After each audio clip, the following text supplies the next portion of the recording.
Well, it's fantastic to be here. I'm delighted to be invited to speak to you all, and I just want to share with you today my passion in learning myself about how amazing babies really are.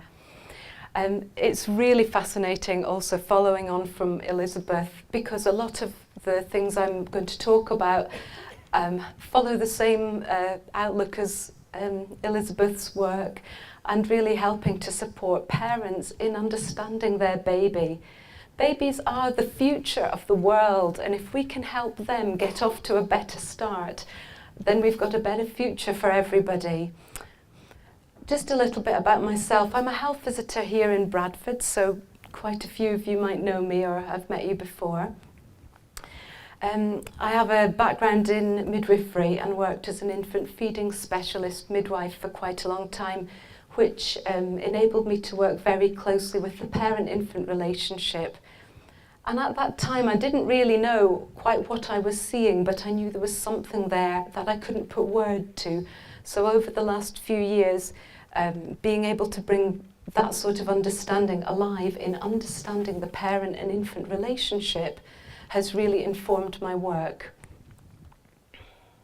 Now I need to learn how to work the clicker. Oh, okay. So here are some of the main points we're going to cover today. Just have a look at the slide there, really looking at the terms around the parent-infant relationship, trying to demystify the language that's used, looking at ways, simple ways that we can notice what's going on in the parent-infant relationship when we work with families. We've got a couple of little films to watch. I think there's a real buzz in Bradford at the moment about the parent-infant relationship. It feels like people are just starting to really be able to get to grips and understand what's really going on under the surface with what we see.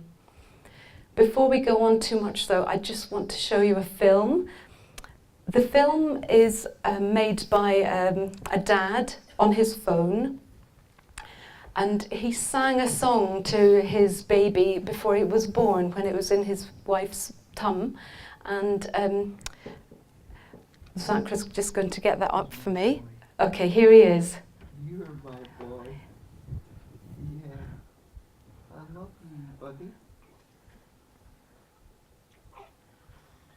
Proječe na moje rame slječe, Đurđevak zeleni, Đurđevak zeleni, svima osimeni.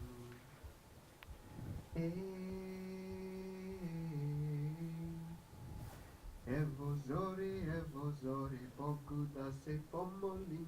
Evo zori, Đurđevdanje, a ja nisam s onom koju volim. Yay! That's my boy. Smiley boy. So I'd like to thank Duncan for sending me that. His baby Hector is 1 week old. And he told me that he'd been singing this song to Hector in utero, and as soon as he was born he sang it and noticed Hector responding. So I said, "Oh, film him, send it to me." And you know, we can just see that baby is capable of so much. You can see the expression on his face, you can see him listening, thinking. I don't know what he's thinking, but definitely something's going on in there. And that just touches me so much to see how much potential babies have, and how often that is missed. For the parent to be able to be so aware of the baby's development before birth really has set baby Hector on a really positive trajectory where he's already making loads of connections and communications. So in pregnancy it's really important to be noticing how we can support parents to begin building that relationship with their baby. When we're with families and the woman's pregnant, how can we support her in starting to think about the baby, thinking about how the baby might be, wondering about the baby, and having some relationship beginning from before birth. So that leads on to thinking about what we think babies really can do. What can newborn babies do? And we often come up with the list of the physical functions of a new baby. Poo, wee, sleep, feed, cry is often the basic fundamental list that we are aware of. As professionals working with babies, we know that there's a lot more, of course, that a baby's capable of. But for many parents, they just don't know. You just don't know.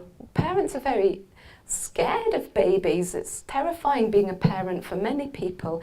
And getting these bits right, knowing how to change your baby's nappy or feed your baby is quite a lot to cope with in itself.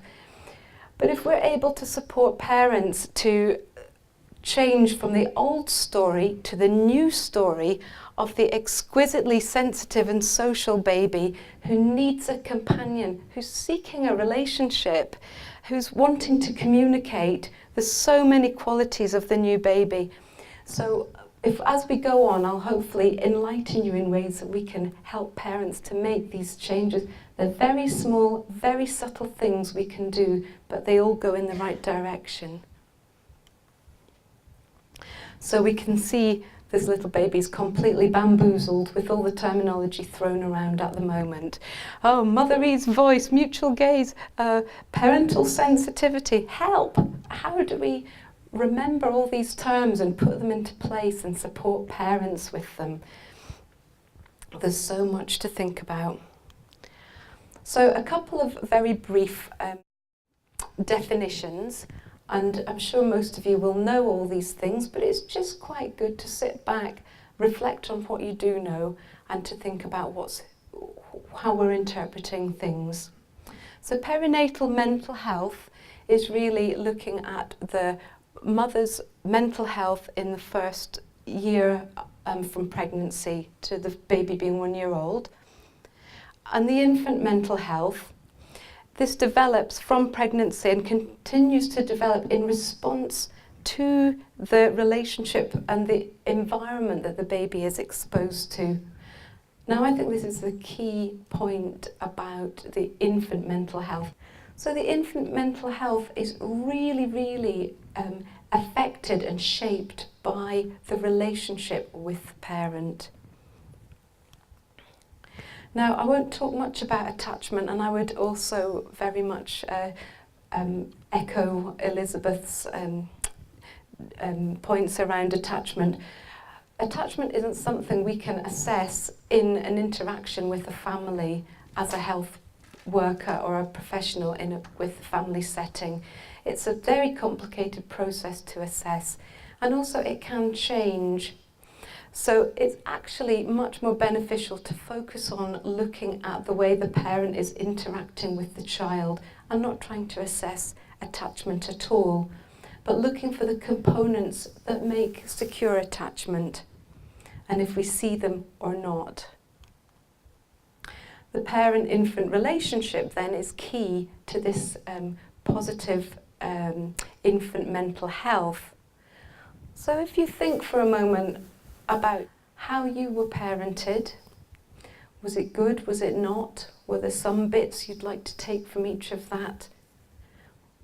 Whatever we think about our own parenting is profound. It affects us deeply in very positive ways or negative ways, or a lot of conflict within us. We might also think about how we have parented ourselves, how we bring up our children. We might have regrets, things we didn't know when our own children were babies. Or think, good, I did that all right then. Some of it's all right. It will be a mixture probably, but just to highlight how important that relationship is in how we then see the families we're working with and can try to understand what's going on within their own families. What does a good parent-infant relationship look like? So we want to think about the key components of secure attachment. Mind-mindedness, we all are experts about now. we want to think about how that parent is able to see the child in their own right without projecting their thoughts and ideas onto the child. Are they able to hold the baby in mind whilst other stressful things going on in life? Can you still see the baby even if you're so preoccupied with your own complications or problems or wishes for your baby that might be different from the baby's? We want to think about parental sensitivity. How is this parent responding to the baby? When we're watching the parent maybe carrying out a physical care act like a nappy change or feeding the baby, is this parent handling the baby physically in a caring and responsive, sensitive way? Or are they rough? Are they not aware of how that might feel for the child? Are they using the motherese voice? Motherese voice is the hello baby, hello darling, lovely singy-songy baby speak voice. Now I used to think it was a bit cringy and try not to do it, but I couldn't stop myself, I kept doing it. And I've now taken a sigh of relief because there's a lot of research that says it's really good and it actually helps the baby's brain development and lots of really good things. So are you hearing that when the parent is speaking to the baby, mum or dad or main carer? Listen out for that when we're working with families. If that's present, that's a really good sign. The other thing I'm quite aware of is about what we call the contingency, mid-range contingency. Is this parent responding to the baby's cues with an equal measure of response? Is the parent meeting the baby at the right tone or in an attuned way? Or is the parent really overreacting with a high range contingency or not really reacting at all, so not really noticing the baby's response? So all those things are really important to just be keeping at the back of our mind when we're with families, or at the front of our mind, I should say. The maternal sensitivity, the contingency, and the mind-mindedness. So let's move on and see how we can spot those, looking at some of the baby's cues. Oh no, first we're actually going to look at some neuroscience. Now this is great because I've never been very confident with science, and especially something that was called neuroscience would make me want to walk in the other direction very fast. However, I've realised there are things we can understand that are simple. What we can do is bring evidence, scientific findings, research into parents' homes, sit in their sitting room and discuss it with them, because we want to collect all the evidence and make it alive for families. It's their babies. The families need the information and the evidence in order to make a difference for their own children. So this is a slide that is talking about the synapses. It's a very nice picture to use with families, explaining that at birth the baby is born with lots of neurons, which are the brain cells, but not many of the synapses joining the cells up, which are the threads. So we see the newborn picture here. There's lots of neurons, but not so many synapses connecting them up. Now then we look at the second strip on the slide at 1 month. You can see there are more threads there already, and those are the connections your baby's brain has grown. Now a lot of other mammals already are quite synaptically connected at birth, but human babies are in a much more immature state in order to be able to adapt to the environment we're in. That's one of the reasons we've been such a good species at surviving over a very long period of evolution. So it's a very clever thing that the human brain has, and this is another reason why babies are so amazing, because those synapses will grow in relation to the environment and the relationship that the parent is having with the baby, whatever that relationship is. So the baby's synapses will create coping mechanisms for the baby to survive in whatever environments, if it's a loving, warm, friendly environment, or if it's a hostile, frightening environment, the synapses will develop to enable the baby to survive best and adapt to that environment.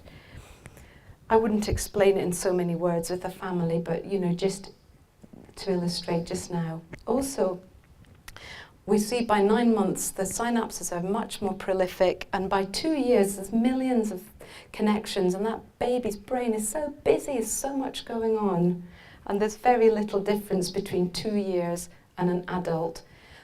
For parents to see that, it's quite moving to realise how important those first 2 years of life are. There's so much going on in that time, but then not much change after that.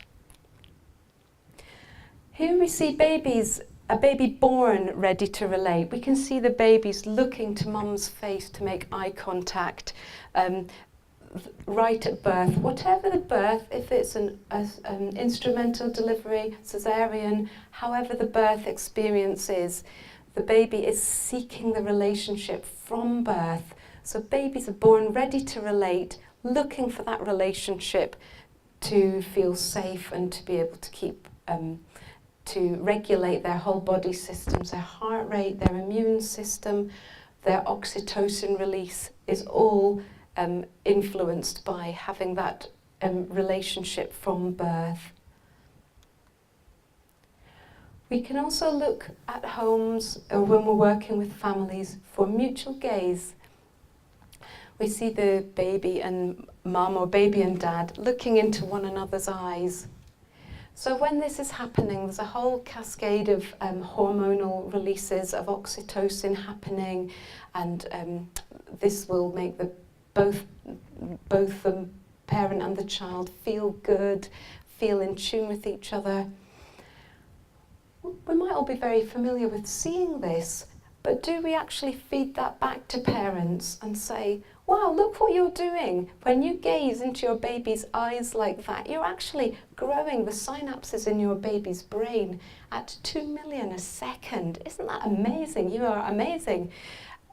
It's really empowering for parents to realise what they might just be doing anyway is a really, really important thing.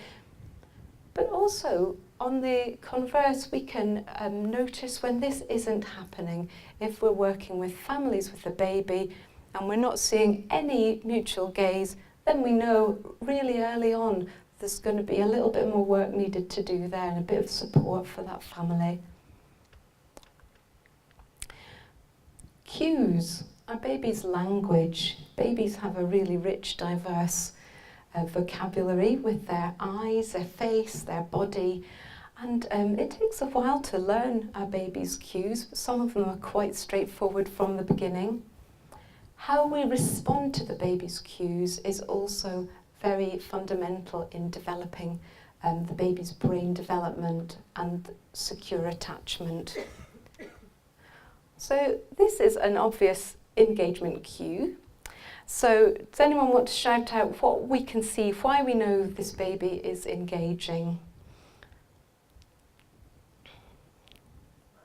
Smiling, yeah, baby's smiling. Anything else?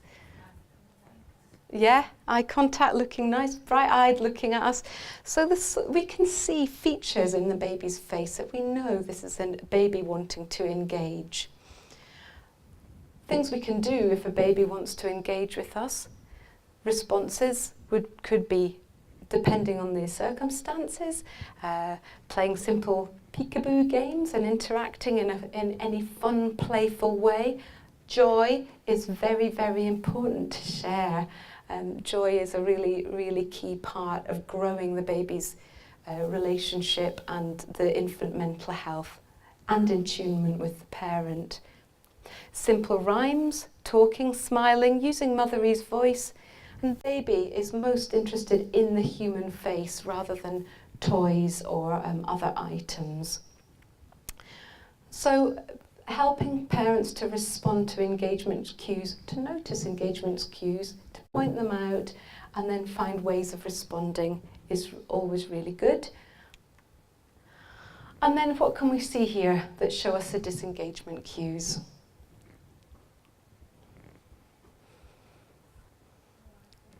So the eyes are looking a little bit like glazed and not so direct. Something about her hands as well. Do you see her holding her hands together? It's a little bit worrying looking, isn't it? Wringing her hands. So she's showing a disengagement cue. We could have theories about why. You know, maybe she's tired, maybe she doesn't want to interact. I don't know. I don't know why she's displaying them, but we know that they are disengagement cues. Disengagement cues are harder to spot. They're a bit more subtle sometimes. And it's important to support parents in being able to just stop a minute and watch and wait and see what baby actually would like to do. It might just be the need for a little change of scenery. It might be a cuddle. Here are some suggestions. Giving baby space to be, cuddle, takes a deep breath yourself to watch and wonder, soothing voice, or just give baby a short break before engaging again in play. I'm now going to show you a series of 4 pictures. I'll flick through them quite quickly. These are pictures I was taking of a mum with a 4-week-old baby, because I really wanted to capture the mutual gaze initially, because it was just a beautiful moment happening when I was with her. However, once I looked at the stills of the photos, there was a really interesting thing that I could see in the series. So I've picked these 4 pictures out, and what I would like you to spot is how this baby finds the mutual gaze amazing at first, and then, oh, too much. It's that bit overwhelming that she needs to take a break. Mum takes a break. It's a very short moment, and then they come back to interacting again. So I'll just flick through now. So there, that's them all. I'll go back to the beginning. Oh, so it goes 1, 2, 3, 4. So we see on picture 3 there how the baby has closed her eyes, put her arms out, leant back a little, and Mum has moved back a little too to let the baby have space, and waited until baby comes back for more of this lovely smiling, releasing oxytocin, endorphins, and feeling really good. So good things can be overwhelming. Play, happiness, fun can be too much sometimes. Supporting parents to give baby little space to be is really important in between.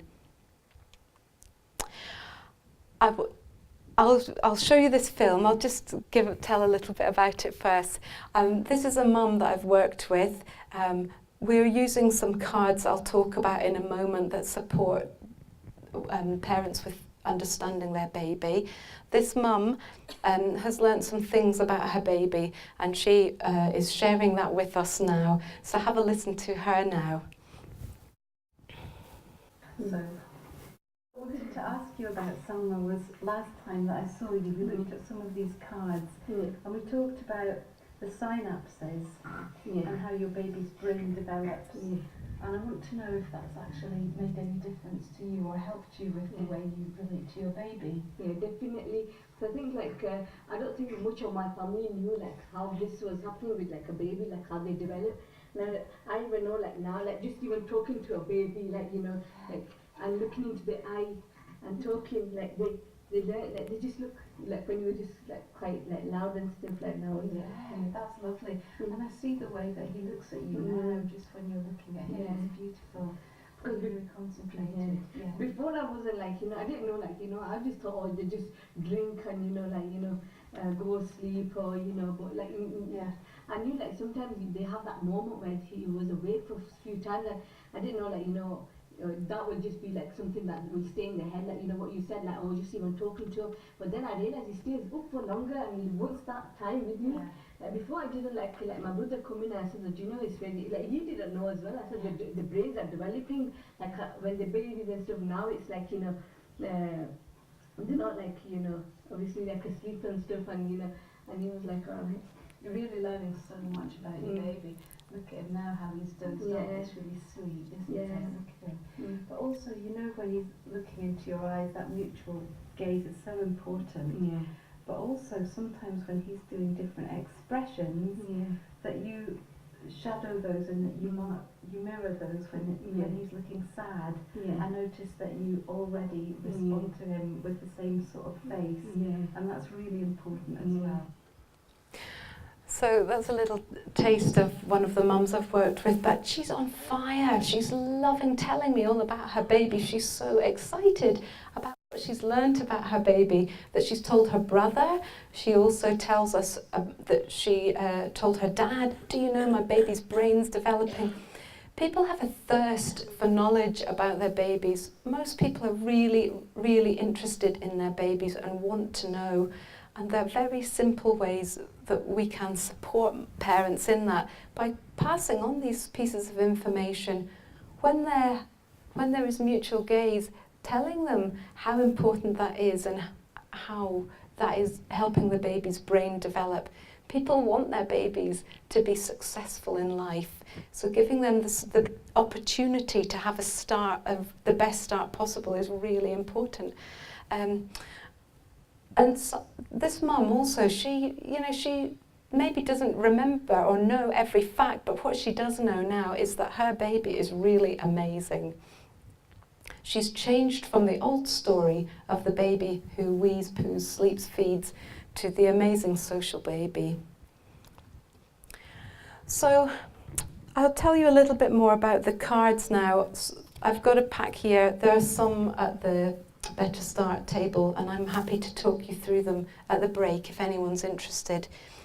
But these have been developed here in Bradford by initially a working group within health visiting, and then the project has been taken forward by myself and the perinatal mental health lead in Bradford, Lisa Milne.